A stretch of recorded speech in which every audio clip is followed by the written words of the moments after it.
Who am I to criticise a mastering engineer who works at Abbey Road Studios, the world famous studio where the Beatles recorded their most legendary material, where the TG gear was designed, where Dark Side of the Moon was recorded? Who am I to criticise someone who works at such a legendary place? Well, I could say that I've got a decade more experience than this particular engineer, but saying stuff like that wouldn't be a compelling argument at all, because appeal to career length is a logical fallacy. What about prestige? Surely he wins with his link to Abbey Road Studios. What about credits? Well, okay, let's talk about authority. So I recently uploaded this video here in which Bernie Grundman, who is one of the most famous and authoritative mastering engineers of all time, explains something about digital audio and thereby demonstrates he doesn't understand how sampling works. But it gets even worse. Listen to what he says in this clip. The problem is you can't make a perfect digital copy. It never has happened. I've never heard it. Well, I've never heard a copy that sounds as good as the original. It's simple as that. In fact, I've even had people come in where I've showed them right on the Pro Tools. I've got the Pro Tools. I did it inside the computer, just made a copy and had them lined up together. And this guy was a big digital guy. And I says, okay, look, I'll prove it to you. So listen to this. So I A-B'd, I could switch between the two tracks. And he heard it. And then he claimed that I was doing something wrong. So there you go. That's probably the most egregious example of chatting shit that I've ever heard from a legendary engineer. So authority actually really means nothing in terms of facts. So in this video, I'm going to respond to Stefan Brown, who is a mastering engineer at Abbey Road Studios, and I'm going to try and do that in the most respectful way possible, but keeping my passion for the topic in full intensity. Is analog gear essential for mastering, or can you master to the highest level using only plugins? Absolutely. I don't think gear really matters all that much. I agree. I think there's a lot of unwarranted mysticism surrounding analog hardware, and if you think you need an old metal box to make music, it's probably a skill issue. But ironically here, Abbey Road in part derive a lot of their income from the perpetuation of the delusion that you need old metal boxes to make music. That said, I think I would love to record at Abbey Road Studio 2 just because of the history and the experience, like going on holiday somewhere in a nice location. Is there a rule for Headroom in sending to mastering? I don't really care if you send me something at 0.0 and it's clipped and slammed, or if it's at minus 20 dB. I don't mind at all. Again, we're working 32-bit and 64-bit workstations. So you can just gain down or gain up as much as you want to before you drive into any gear or plugins. Now, I really don't like what he says here because he's conflating two radically different things, and one of them's quite shocking to hear. So if we look at this audio, what one is louder? Most people are going to say this is louder, but if we just hit one button and normalize them, we can see that this one is actually louder once it's been normalized. Now, both of these have no headroom anymore. There's no margin, there's no headroom. They're exactly at 0 dB full scale. We cannot increase the level of either of these, even 0.1 dB, without causing some kind of distortion, because they have been normalized to 0. So when he says, oh yeah, if someone sends me at a 0, or if someone sends it to me at minus 20, it's all good or whatever. Okay, great, I agree, but that's just trivial because I have a volume knob and you have a volume knob and everyone has a volume knob, and volume knobs aren't in scarce supply,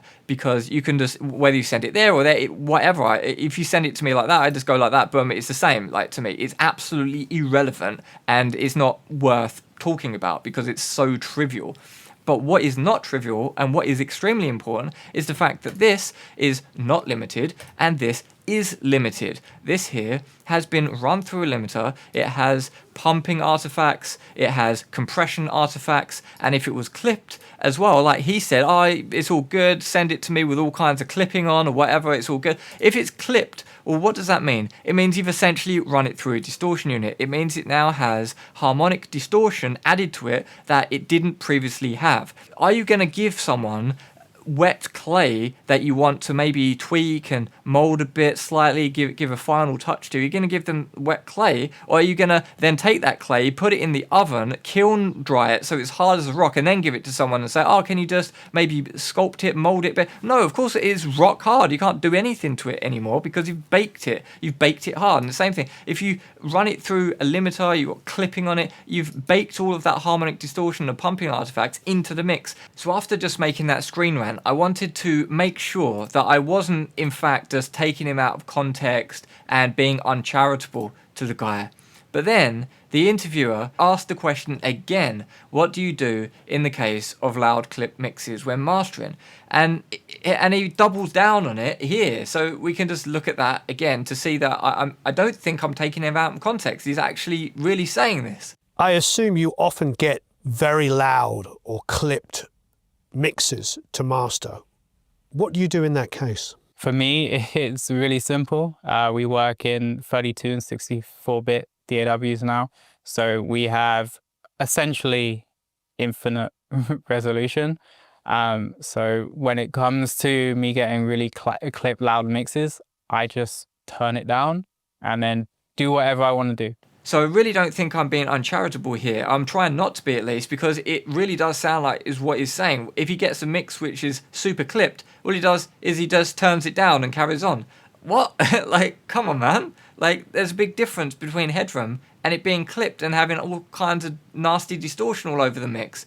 And he does say previously something about, yeah, it's all about the flavor and like just what the artist wants. I don't think it's beneficial to remove that stuff if you like how it sounds, and if the client also likes how it sounds. I would rather you give me the most finished version rather than a version that is compromised because you think I want it to be more dynamic. I love dynamics, but I also love power and loudness and intensity depending on what the music is. So if you're limiting and clipping as part of the sound, leave that on and I can master the record in the exact same way I would if it wasn't there. If the artist is doing all kinds of limiting and clipping and stuff like that to get it loud, what are you even doing at that point? You should say, no, can you just take that off, man? And I'm going to try it my side. And if I'm not hitting the sound that you want, then we'll go from there. But for now, like, you should at least attempt to get a mix which isn't like completely clipped. I find that shocking. What is the goal of mastering? So for me, the goal of mastering is to bring out the most emotionally impactful parts of the song and make sure what the emotion of the mix and the record itself is trying to achieve, and make sure that conveys itself to everyone listening on whatever medium. For me, it's not about loudness or any of that. Now, like many interview answers in the music industry, I just feel like such an answer is kind of unsatisfying and gratuitously vague. It's just like emotion and feeling and not so much the technical. Of course, your job is to do the technical stuff. That's what a mastering engineer is supposed to do. The original definition of a mastering engineer is he who makes the master disc. That's where the word master comes from. It's not that you're the master of the audio realm and you have a cape and fly about like a superhero.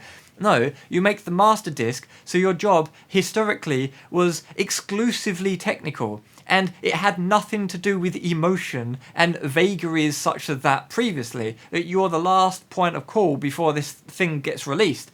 So you want to look for glitches, you want to do quality control, you want to make sure that the mixes translate. These are all fairly technical things. It's not really about the emotion, because the emotion of the music comes from the musicians and to some smaller extent from the mix and how the dramatic stuff is done in the mixes, some like dynamic changes and effects and stuff in the mixing phase, right? By the time it gets to mastering, the emotion should be pretty much a wrap. So if you're sitting there as a mastering engineer being like, this one needs a bit more emotion. On the other hand, we can't just be robots. If something does feel genuinely off about the emotion, whatever that means, then we should at least be communicating that to the artist or mix engineer. How do you identify what element of a song is special that you should be enhancing? It's very much when you listen, you'll feel it and feel if it's right, if it shines in the way it should be. But it can be anything really. Like it can be a certain vocal inflection or guitar strums in the side or just like a really fat bass or something like that. So it's really different with everything, and the content of the song matters as well. You might want to approach it differently depending on what the lyrics are. Like there's a lot of things that go into it, and for me is something that takes time to understand and learn and pick up on, and it obviously depends a lot too on your personal taste. Now, of course, my critique here is going to be roughly identical to what I previously said, and that is my job as a mastering engineer is not to arbitrarily go around enhancing stuff based on my personal whim. No, that's not my job. The mix engineer should have presented me with the mix that he was happy with, and if there is some kind of problem there, then I communicate that to the mix engineer and say, maybe you could consider doing X, Y, and Z. And if not, then, and he says, no, I like it that way, then I'm not just gonna randomly subject the music to my arbitrary enhancement whim. Can you master on headphones? Yes, I am a big believer in mastering in headphones. I use my Audi LCD5S all the time, probably more so than speakers. I don't personally like crossfeed or room emulations and that sort of thing. Yes, I entirely agree with him here, and I'm going to add a bit of nuance in a second, but just remember, even a few years ago, even in mixing, it was absolutely unthinkable to mix on headphones. And then when Andrew Sheps came out, I was like, yeah, I mix in headphones in my hotel room, just with these old Sony headphones or whatever. It was almost like a scandal. It was absolutely outrageous. And now in mixing, people have kind of acclimatized a bit to people mixing on headphones, but in the mastering world, it's even more unthinkable than it was in mixing. So for him to come out and say that not only is it okay to do mastering on headphones, but he does it himself, well, I think that he's got a lot of guts for coming out and saying that, and you can tell that he's got a lot of courage anyway from the way that he chooses to exhibit his appearance to the world. And so, yeah, 10 out of 10 for just coming out and saying it straight. Yes, I agree with him. Why do I agree with him? Well, I think if you have a actual legit mastering grade studio, meaning you've spent 100 grand or something on the best quality room, you should just work on speakers. They're less fatiguing, it's more comfortable, it's more relaxing. It's very nice to have the luxury to work on speakers, but almost nobody has the luxury to work on speakers, even if they think they do, because unless you've got the most perfectly treated room in the world, the fluctuations in frequency response of a pair of speakers could be like plus minus 10 or even 20 dB. How can you do any sensible mastering at all if you've got plus minus 15 dB going on in your room, or even 20? There's no way that you can do any. So that's why headphones remove the room from the signal path, and you're just hearing the most direct signal, and you've completely eradicated all of those problems, those room modes from the equation, and you can actually hear the music. I do think that speakers are better, but if you don't have the luxury of a world-class room, which maybe less than 0.1% of people watching this video actually do have the luxury of having, then headphones are definitely the way to go. Now, I want to add a bit more nuance in that I think personally that Odyssey headphones are crap, and I wouldn't recommend them at all because they have a very scooped sound. They have far too much high-end detail. People think, they're just so detailed, and you can hear every transit that's so detailed. No, they're just overhyped. And then they're like, but they're so powerful and so bassy. No, they've just got too much bass. And you can't concentrate in the mid-range because they've got these like scooped sound. And if you actually try and listen to it objectively, you have to really train your ears to hear that. But the mids and the upper mids are just horrendous. I don't know how anyone can sensibly use Odyssey headphones. I've tried it, and the more expensive they are, the worse they are. Like going from the LCD 2 to the LCD 3 is like a downgrade, and going from the LCD 3 to the 4 is worse down. And I'm sure I haven't heard the 5, but I'm sure it's even worse still. The more expensive it is, the more kind of scooped and less accurate it sounds. Can you master using only stock plugins, or do you feel like there are certain specialist plugins that you need to have in order to master to a high level? So you want to make sure that your plugins, I would say, have the right kind of fidelity for mastering. But I don't think you need to rush out and buy all this really expensive specialist stuff to master a record.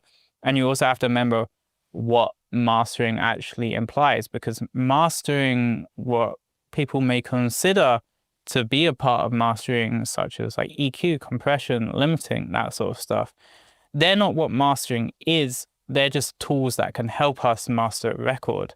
And the main thing you need is good monitoring and confidence and experience with your ears to be able to master a record. And then the tools are just tools to get you to where you want to be. Now, I like this sentiment that everyone can make music and everyone's got access to plugins, either for free or stock plugins, and that's fantastic. A lot of people have been saying, oh, more recently the stock plugins have been getting better, so now you can actually use them. Rubbish. I was using the stock plugins in Logic 5.5 back in the day, and they were fantastic. And the original Cubase VST plugins as well, back in the day, were already fantastic. All of the reverbs and the EQs and the chorus and the flanges and the phase distortion in Logic 5.5 or whenever it was back in the day, that was a fantastic plugin. And even by modern standards, that does some sick sounds. And so it's not like, oh, recently they've been getting better. No, they've been good the whole time. That's because, and a lot of people don't talk about this or maybe don't know this, but the reason why is because it's not that difficult to make an EQ, because it's all just recycled code which everyone knows. It's in all of the textbooks. Everyone knows how to make an EQ. Everyone knows how to make a reverb at a basic level. So all of the basic level, vanilla kind of run-of-the-mill effects, making an afternoon, they're so easy to make, all of these effects. What is not easy to make are really high quality effects, like for example limiters.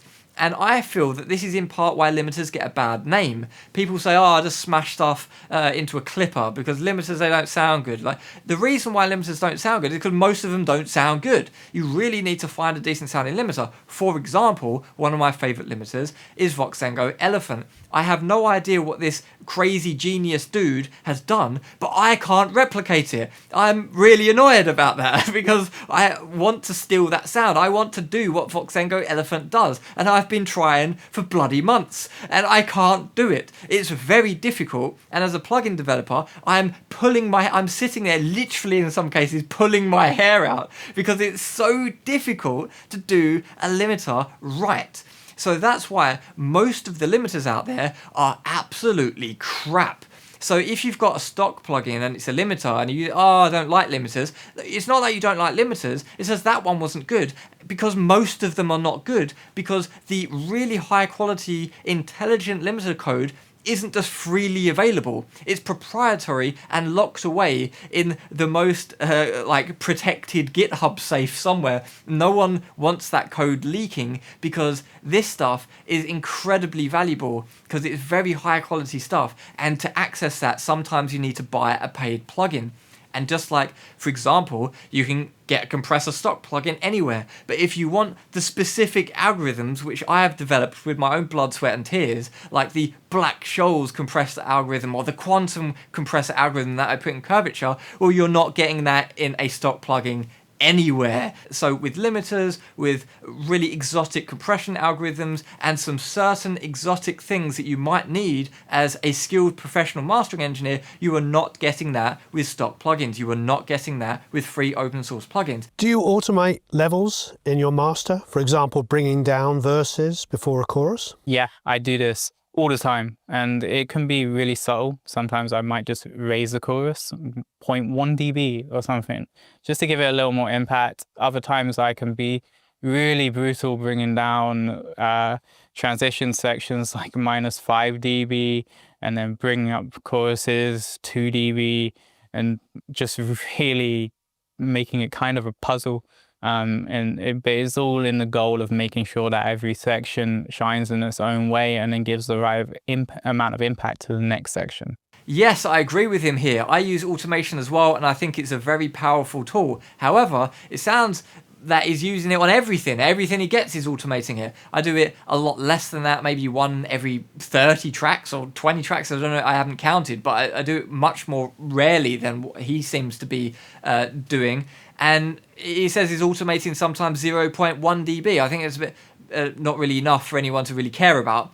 But yeah, when you're saying 5 dB and stuff, yeah, I've done stuff 5 dB or sometimes even more. It depends on the material, especially live material where people have done live recordings stereo. They don't have any multi-track or anything, and they've got crazy levels going on live, and they want to release that live recording. They give it to me and say, it's a mess, sort it out. Well, I'm going to be using a lot of automation, not only automation in level, but also automation in tonality, all kinds of automation and all kinds of parameters. Sometimes for like a live set, which is like an hour long or something, I might have, I don't know, like 30 or 40 lanes of automation. So I think automation is absolutely great and very almost tragically underused in the mastering world, because people just think once they've got their metal boxes, they just run the audio through the old metal boxes, and that mystical, magical stuff then just magically happens because it was expensive to buy these metal boxes, and now it's masterized.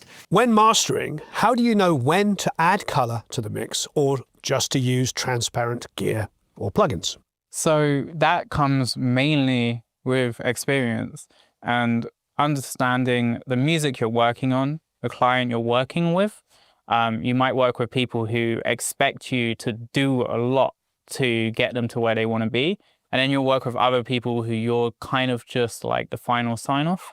Yes, I broadly agree with this. You do need to use your intuition to work out whether you need to do more or less. But the clue would be, if the artist sends you 8 stems and says this is a mess, sort it out, then you're probably going to be digging in a bit more. But my general approach, like I previously said, is to default to being transparent, because it's not my job to arbitrarily jump in and start putting flanger effects on stuff or whatever else. If I feel some kind of emotional urge to emotionally do whatever, blah blah blah, like that's not really my place. I need to just make sure that this is translating, there's nothing technical wrong with it, and that the mix is good, and I can't transmit any advice to the mix engineer to maybe improve it anymore. Maybe that should be a conversation if there's anything wrong. I'm not just going to necessarily jump in straight away, unless they've given me stems and saying just go for it, sort it out because it's not working or something like that. Are you aiming to hit a certain LUFS target when you master? Put bluntly, no. I have my monitoring set at a certain level, which for me on a load of music I love sounds full and powerful. And I just master to where at that reference level it sounds full and powerful. And that gives me enough room to play if something needs to be really gentle and soft. Maybe it's a piano tune or something classical or jazzy or something like that. And then also if something needs to be really loud and intense like metal. The problem is, if you keep turning up and turning down your level, you're never going to get a good baseline of what is actually loud and what is quiet, because you're constantly changing your own perspective and the way your ears are hearing the sound. Yes, so we made 2 incredibly important points here, and I'm going to elaborate more on why I think these points are so important and why you should take them into consideration in the work that you do as well. So firstly, he said that he doesn't care about LUFS, and secondly, he said that he has some kind of fixed monitoring gain system, whatever that seems to be. Now, both are incredibly important, and I agree with him on both counts, but I'll explain a bit more why. So firstly, the LUFS. If someone says, master this album please to -14 LUFS, well, I'm probably just going to email back and say, what, you want your music to sound an uneven level throughout. You want the level to be inconsistent and not balanced. And then they'll be like, what do you mean? Like, if it's all -14, then it's going to sound all consistent, right? Like, no, just read the specification of what LUFS actually is. If you just get a song which has an intro or something which is quieter than the chorus, well, measure the LUFS value of the track. Then cut off the intro and measure the LUFS value of the track again, and it will be different. That should give you a bit of an indication that LUFS isn't this sacred thing that some people make it out to be, but it's just a helpful number. Because if I adjust the song to a pleasant listening volume for the chorus, so that I can enjoy the song at the level which is appropriate for my listening pleasure, that doesn't change whether I chop the intro off or not. It's going to be the same level that I set it to, with or without the intro, right? So if I have a LUFS value which is different with the intro to without the intro, then that has changed, but my volume level that I would set it to has not changed. So the two things are not the same.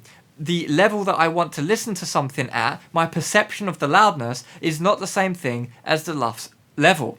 The thing is, LUFS was designed specifically to be a perceptual kind of loudness, so that we can actually have a closer thing to human perception.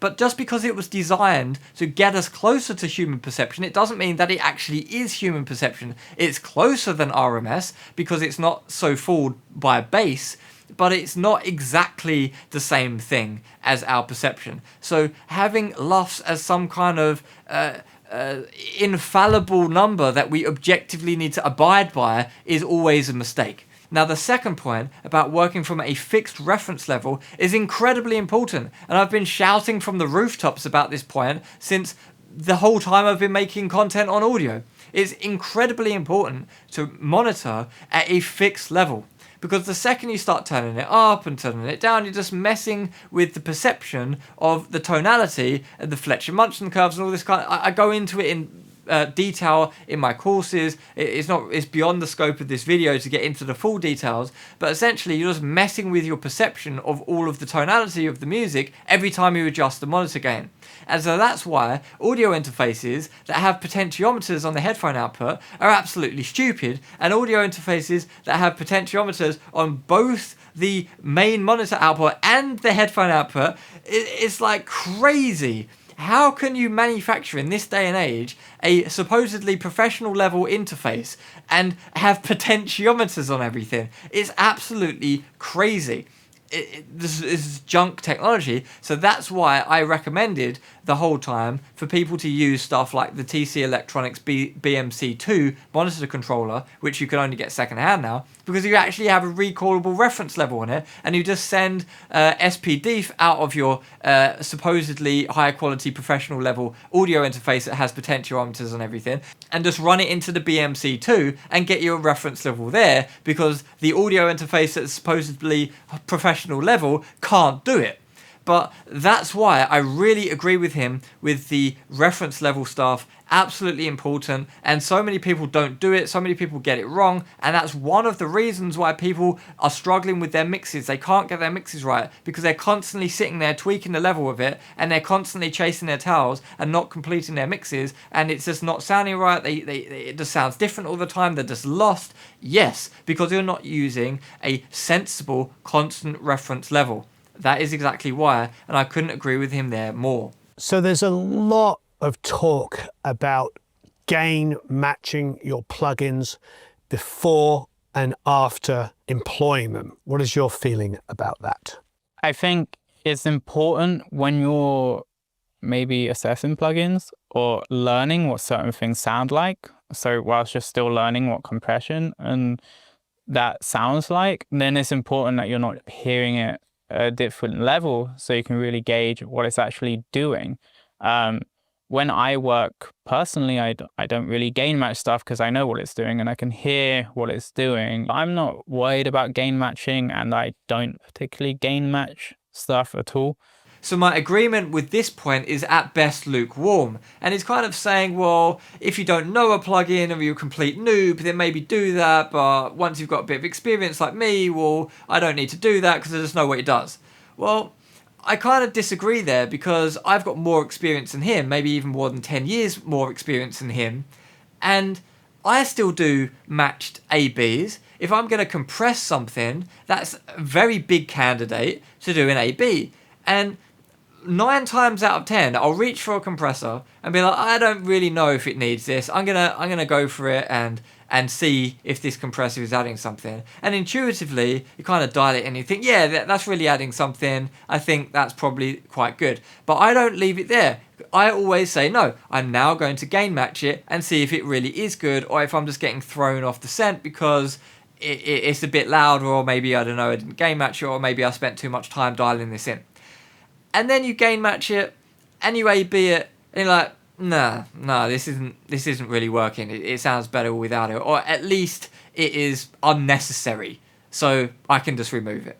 And that happens so much of the time you wouldn't believe. So saying, oh no, I've just got experience and I can just know and I don't need to A-B anything in a game match way, I disagree. I think especially with compression, you should always be gain matching your compression to make sure what you're doing is not damaging your mix, or maybe at best just not really doing anything at all, and you could just delete it and have a more transparent processing approach. So regardless of your experience, I really feel that with dynamics processing, limiting and compression, you should really do matched ABs. However, I kind of get what you're saying about the experience when you're using EQ, for example. You know from experience that if you boost this certain thing, it might make this certain thing less clear, or if you cut this certain thing, it might emphasize this certain thing. And some people might just think, oh, I want more bass, and just boost it up a lot, and then the mix sounds muddy and terrible. And with experience, you really understand the impacts of what your EQ moves are going to do.